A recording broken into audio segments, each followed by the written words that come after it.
kowa ya rike Rasulallah na tabbata ya wuce raini. Kowa ya rike Rasulallah na tabbata ya wuce raini.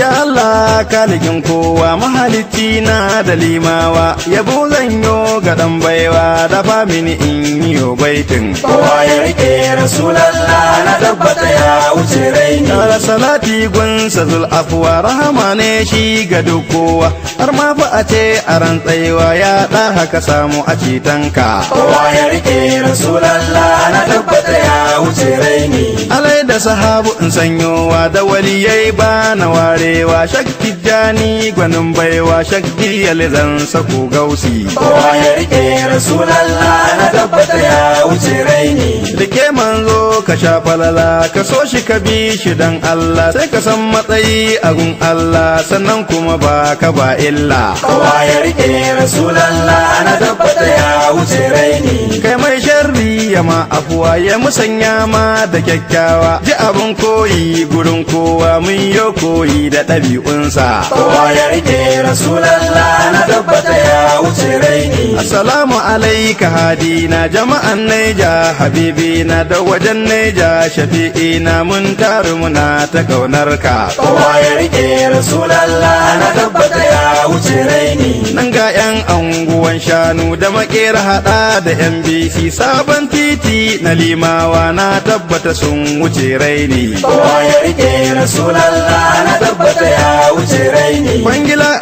goma shi 'yan kifi anguwan daji basu duk sun bi, fadu faida da duk 'yan kwangila kaf sun zaɓi manzanmu. Kowa ya rike Rasulallah na tabbata ya wuce raini. Ni dan dajin ku ji nisa ni gwanin musira jazul kairi malam Usmani 'yan kifi murna fa muke na maulidi. Kowa ya rike Rasulallah na tabbata ya wuce raini. Yin matsalha mai dawa kunji dakaci na Rasulu Dallami a wajen hidima na maulid mai saka musu annabin Allah. Kowa ya rike Rasulallah na tabbata ya wuce raini. Yusuf Isa na Ali Badawa Audun barista yana hidima, Haji mai kero da Yasil har dan Juma suna ta ƙaunarka. Kowa ya rike Rasulallah na tabbata ya wuce raini. Shababu a gaida hukuma min da zan ce ko kwalimawa ko in ce anguwan shanu komai na faɗa ina hanya. Kowa ya rike Rasulallah na tabbata